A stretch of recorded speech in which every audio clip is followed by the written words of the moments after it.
Environmental tests find lead contamination on one Terre Haute City property.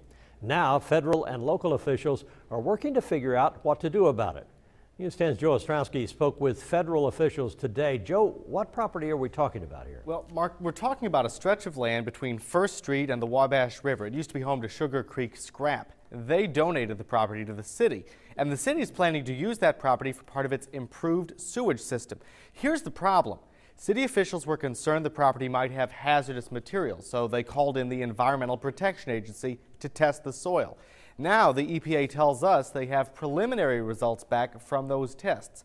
In some spots, they reported finding about 100 parts per million of lead in the soil, and they tell us that much lead can be hazardous.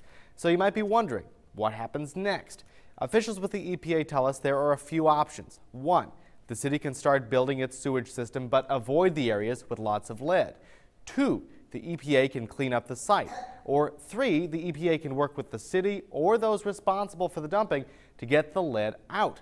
Now, I asked the EPA whether that lead is a threat to public health, and they tell me it could be dangerous for workers or others who get the dirt on their skin or in their mouths. They don't think it's a threat to the community at large. Mark, back to you. Thank you, Joe.